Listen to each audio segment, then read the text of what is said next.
Listen closely, lean into the crackle of this fire and the sigh of the tide beyond the walls, because what I'm about to tell you must be said in a voice that tastes of salt and iron. Not the measured voice of a clerk counting barrels. No, this is the voice of the bay at midnight, of drums under mango trees, of mothers whispering prayers into their children's hair. It is the story of how a city wrapped in stone and mangrove faced down a forest of British masts, and how fame fixed itself to the name of one one-eyed mariner, Don Blas de Lezo, while the breath of victory, the stubborn living breath, belonged to the people whose names the records forget. Black militiamen, free and enslaved, indigenous pilots of the creeks and lagoons, mestizo carpenters, bogas of the rivers, women who carried water and powder and secrets. The war had a title the Europeans liked, the War of the Asiento, 1739 to 1748, inked on treaties and scratched on Europe's mapmaker's map. But down here we knew it by other names. We knew it by the thunder we could track with a thumb on the ribs of the earth, by sails that thickened the horizon until it looked like the forest had taken to the sea. England reached and Spain bristled, each wanting to squeeze the globe at the throat. Ports, customs, the oceans. Cartagena de Indias had faced intruders before, English in 1586, French in 1697, but in March of 1741, a greater shadow fell. Nearly 200 ships under Admiral Edward Vernon, 10 mighty three-deckers, 32 ships of 60-70 guns, 6 frigates of 40-50, and a swarm of brigs, fire ships, armed transports, and freighted merchantmen. They carried nearly 28,000 men, soldiers, sailors, marines, drummers, coffin carpenters.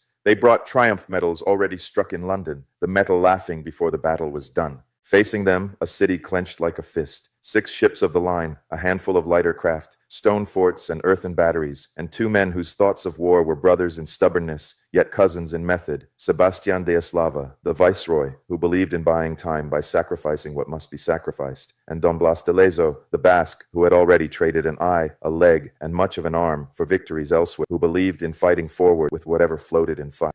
Between those two strategies breathed a people, Cartagena's own, who shouldered powder, rode in the dark, stacked fascines in the heat, dug trenches with hands that had already built other men's houses. Remember the stage upon which this drama stands, a double mouth to the sea. To the south, the narrow throat of Boca Chica, guarded by Fort San Luis on Tierra Bomba, and the battery of San Jose across the channel on Baru, with smaller teeth named Santiago, San Felipe, the battery, not the great hilltop castle, Varadero, Punta Abanico, and La Chamba. To the north, Manzanillo is a passage into the inner bay. Think, too, of the allies whose simple maps forget. Mangrove roots knotted like clenched fingers, shoals where brown water turns treacherous, and swarms of mosquitoes that whisper fevers no admiral can command. On March 15th, sails showed first off Playa Grande, then felt for La Boquilla, trying to lay a ladder against the city's northern skin. Our guns answered, the sea itself answered, kicking surf into the men who wanted to plant their feet. Vernon, whose eye could read a coastline like a ledger, judged the north a poor investment and turned the point of his knife to Boca Chica.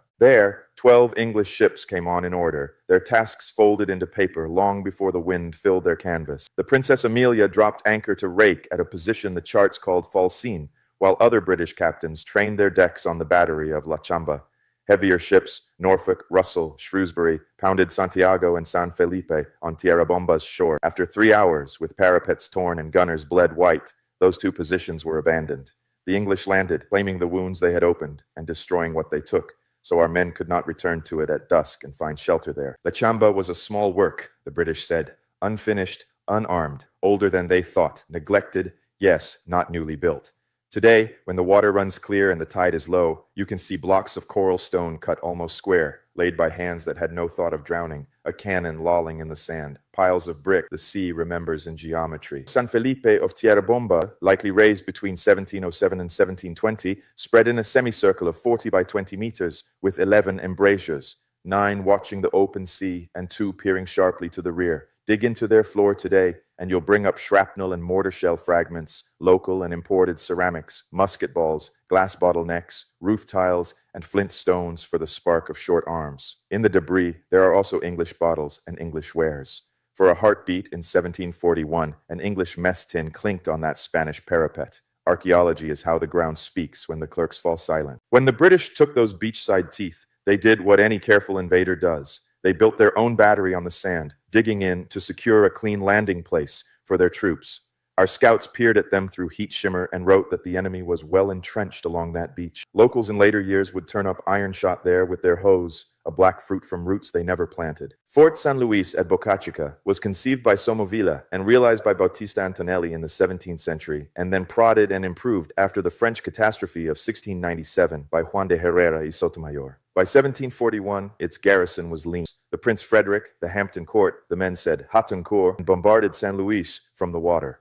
Our ships Africa and San Felipe answered back with iron and smoke, and somewhere on that powder-fogged morning, a British spar cracked and fell with a sound like a tree giving up its life. But Vernon wasn't only a sailor, he was an accountant of violence. He knew that a stone throat could be made to cough blood from inland too.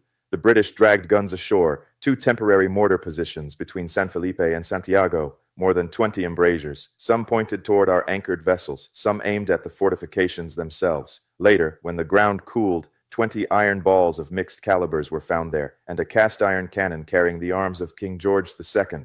During the fight, the English ships Alderney and Terrible flanked the landward cannons with a crossfire from the channel, turning the strip between water and stone into a carpenter's bench, where the city was planed, down splinter by splinter. Across that same channel, the battery of San Jose on Baru pitched in with purpose. Built between 1714 and 1725 on a sodden islet, it was designed to cut rigging, mast, and spar. For a ship without bones is just a house adrift. 20 guns were there, under Captain Francisco Garay, and a line of rockwork like a reef made landing difficult. Around San Jose, lighter defenses grew like marsh flowers. Varadero with 5 guns under Geronimo Lozaga, Punta Abanico, also called San Sebastian, with 14 guns of 24-pound shot, commanded by Pedro Mas Mallorquin, and a third, southern position, with 5 guns more. Before dawn on the 29th to 30th, these posts came under heavy attack. Our men abandoned them to save lives for the next grip. But hear this twist of mangrove cunning. Behind one position lay a small armed schooner, a balandra, ready to cover retreat or spoil pursuit. Some accounts name her commander Geronimo Quisaga, lieutenant of a frigate. The Viceroy Eslava's own diary speaks of Pedro Mas, the Mallorcan, as patron. Perhaps both men were there. Maybe the night passed the hat between their shoulders. What matters is this. While the British rushed to take the empty tooth, the Balandra's crew lay concealed, and when English boots clattered on the platform, the schooner unmasked her guns, pedreros and small cannon loaded with scrap, and raked the packed troops with grape shot and musketry. Eslava wrote that more than 200 Englishmen fell, with many more wounded. You can imagine the sound, not the grand boom of a ship's broadside, but a cruel tearing, like the sea ripping canvas into hungry shapes. The British swallowed hard and came on anyway. Burford, Oxford, a packet, and 14 launches pushed past the Ensenada de Abanicos, and by the 3rd to 4th of May, the battery at Abanicos was destroyed. The channel itself, however, had teeth of its own. Between the fortifications, a barrier had been strung across the water, cables and chains and pulleys spanning the entire entrance, intended to catch a prow as a thorn catches a shirt. Beneath, the shoals shifted in brown eddies. Above, mangrove drank and mosquitoes fed, and everywhere, the heat, that hammer that falls in the tropics, not from the sky but from the air. Anticipate the argument. Eslava said, block the mouth, even if we must tear out our own teeth. Lezo replied, keep the guns alive, moving, answering where the enemy strays. But the arithmetic of Boca Chica forced their hands. To make the channel choke, they offered it 3 ships of the line. Africa, 64 guns on 2 decks, laid down in La Habana between 1731 and 1734 by Juan de Acosta, a sister to ships named for the continents, Africa, America, Asia, Europa.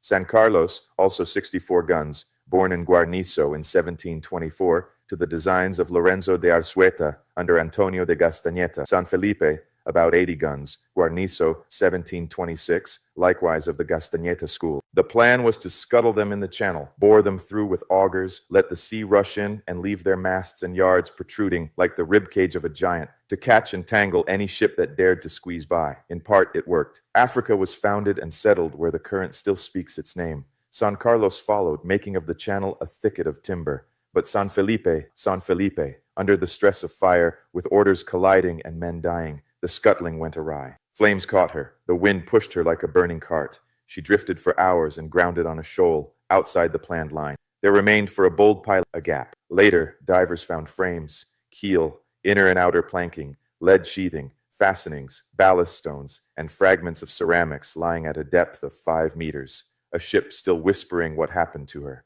A city that has lost so much learns to listen to wood. Fort San Luis at last fell, and San Jose suffered. Our men embarked on small craft or took refuge in San Carlos and the Galicia, Lezo's flagship, to reposition within the inner bay. The first mouth had been torn, but not yet the tongue. The Canal de Manzanillo is not as narrow as Bocachica, but it leads where a knife always wants to go, between ribs. There, under the watch of Fort San Juan and Santa Cruz, the Spanish drew their second line. Conquistador, 64 guns. La Habana, 1730, built by Pedro Torres. And Dragon, 64 guns. La Habana, 1737, took position, and the wounded Galicia limped in to anchor among them. To make the lane more stubborn still, Eslava and Lezo confiscated nearly a dozen merchant names like San Francisco de Paula, Nuestra Señora de la Concepción, San Miguel y San Cayetano, San Francisco Xavier, Nuestra Señora del Rosario, Nuestra Señora de los Dolores, San Jorge, and moored them in a line across the channel, cheap ships suddenly dear. When the English pushed for Manzanillo, the plan was to repeat Boca Chica's trick: bore, flood, and block. But the sea adores mischief. Conquistador, as she settled, was shoved by the press of British sail and current, leaving a door where the carpenter had drawn a wall. Dragon sank stoutly into her appointed place, yet the gap remained, just wide enough to tempt a captain. Worst of all, the Galicia, Lezo's nerve center, was not scuttled in time. The British captured her, and there is no pain sharper in an admiral's bones than to feel his voice turned against his own house. For days, an English crew on Spanish timbers worked their guns against Cartagena and the great castle above it. When at last the invasion shivered and began to withdraw, the British scuttled the Galicia. Where she lies today is a question mark in the silt. Sometimes the sea keeps a secret because it knows we will tell it wrong. In the decades after, dragging the channel for modern traffic tore at the wreck fields, scattering the ribs and teeth of those old ships. Still, anchors, iron cannon, river-rounded ballast, brick piles, timbers, and the odd gun carriage bolt surface and survey, kind of alphabet that spellers of the past can still read. Now, before the story climbs the hill to San Felipe de Barajas, stop here with me and look around. Do you see the powder boys running hunched, mouths wrapped in rags to keep the sparks from their breath? Do you see the militias de Pardos y Morenos? Free black men and enslaved men promise little but danger, shoulder to shoulder with the regulars, eyes steady down the line of a barrel?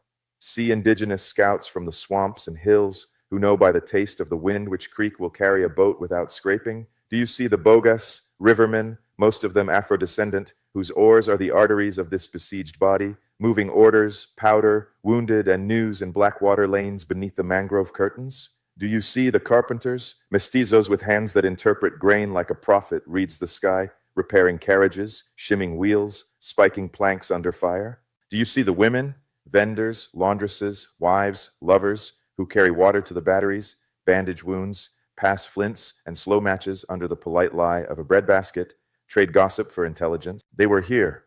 They are too often painted as a crowd, a background, and undifferentiated bravery. But the truth we speak tonight, ours, is that Cartagena breathed through them. The city wore the Spanish flag, yes. Still, in its pulse, you could feel Africa and America and the Sierra, Congo rhythms and indigenous prayers, Castilian curses and Caribbean laughter, all pawing the ground together under the same sky of smoke. And here is the irony that bites and heals at once. Many who fought were enslaved or legally small before men who signed their papers, yet their hands were asked to hold the line that saved the city where their children would grow. Sovereignty, say the word, de quien, of the king, of the viceroy, of Lezo, of the people who had no seat at the table but held up the table's legs? The answer is a chorus. The paradox is not neat, and we won't sand it smooth. It cuts, and because it cuts, we will remember it. Above the city rises Castillo San Felipe de Barajas, not the beachside battery of the same name, but the great hilltop fortress, honeycombed with countermines, traverses, banquettes, and stone that thinks. If the British could take that hill, the city would be a plate set before them. If they failed, the name Cartagena would keep its teeth. By April, after weeks of grinding at the mouth of Boca Chica and the tongue of Manzanillo, the British tried to drive a stake through the heart. Night, or something like night, thick with smoke and dread, was their cloak. Scaling ladders had been cut and planed, counted and measured. Yet when the assault columns pushed them up against the parapets, a whisper rose among the defenders like a smile. The ladders were too short. Laugh if you must. It is a bad joke written by fate. But above all, see what it meant. Miscalculation at the last climb. Lezo, stump-braced, eye-patch turned to the wind, had arranged fields of fire so that any man who topped a ladder would find the barrel of a fusil staring into his teeth. And Eslava, ever a clerk of war, kept reserves ready to pour where a wall flickered. When the British touched the crest, the Spanish musketry answered with a heat the night could not hide. Grape shot and grenades from the parapets tumbled men and ladders alike. And in the punching darkness, the militias de Pardos and Morenos held their intervals, reloaded, aimed, fired. Indigenous runners moved cartridges through the galleries where a stranger's compass goes blind. Women hauled water skins and powder kegs up steep ways slick with rain and blood. Bogus slid boats in the shallows to feint against the camp or to carry the wounded to hands that could bandage better than pray. And under all of this, fever did its slow work. Yellowjack, malaria, dysentery, the Caribbean's other artillery, tiny, unsleeping, loyal only to the stitched-together empire of swamp and heat. The British camp bled numbers tallied not by sergeants, but by undertakers. You can lay flowers for those men, too. Death has no accent that excuses it. By dawn, the assault recoiled. The hill remained Spanish. More precisely, it remained Cartagena. The sky lightened on faces streaked with powder and tears. In the courtyard of the castle, men whose ancestors had never met bowed their heads together. Some crossed themselves. Others spoke to a god who wears drummers' hands. Others lay back and looked at the blue as if it were a well from which breath could be drawn. Vernon's fleet, chipped and sick, began to slip away. They left behind broken batteries on Tierra Bomba, the charred and scattered bones of ships in both channels. Before they went, they sank the captured Galicia so that no Spanish crew might climb her decks again. In London, the tidy metals that had boasted the taking were quietly pocketed or melted back into the river of metal that becomes other stories. Victory had cost us enough to humble any trumpet. The sanitary trenches filled for Englishmen were not clean of Cartagena dead. The batteries we lost would have to be rebuilt. The ships we scuttled would not rise when called. But the city stood, and what stands learns to tell the story in a way that cleans the body without bleaching the blood out of it. Walk the shore of Bocachica now when the tide is miserly. In the shallows, the line of Fort San Luis still draws itself. 1 meter thick walls of mortar and coral stone, brick remnants, the hint of a ditch traced in linear stones. Under the present village, in sand and shallow water, you may find ceramic shards, some local, some from Spain, England, Flanders, musket balls, glass, all the scatter of a day when the sky cracked. At San Jose on Baru, the reconstructed parapet stands atop a foundation that the archaeologists describe as negative step pilings, ingenious cascades of support driven into a soggy islet, with old canoe hulls worked into the base like secret bones. Excavations reveal construction phases, a compacted original surface, local pottery, foreign bottles, clay pipe fragments, flints, and the humble litter of men who eat, smoke, sharpen, and shoot. On Tierra Bomba, the former Santiago and San Felipe, the coastal one, and La Chamba return English bottle shards among our own, as if to insist that for a time the enemy lived there too. Out in the channels, the sounders and magnetometers have painted the ghosts. Africa and San Carlos on the bottom of Bocachica, San Felipe in her Shoali bed nearby, with frames, keel, sheathing, ballast, like a coin purse spilled. In Manzanillo, the Conquistador and Dragon have left ironstone brick timbers at a depth that remembers not centuries but a tide of machines that cut a deeper fairway, a lonely iron gun, an anchor, half a dozen cannon, river stones from somewhere far inland that went to sea only because they were ballast when the ship did. The merchantmen, the pressed ships with saintly names, lie more fragmented, fewer records, and more wood. In the archives, they are only sometimes counted, and that, too, is a forgetting we have come to correct. And somewhere, unfound, sleeps the Galicia, perhaps near where she died, possibly dragged by storm or salvage to some quiet scour. The sea refuses to give her up because it wants us to keep asking. It is a comfort of hindsight to set Eslava and Lezo at a table and judge them by a candle we hold.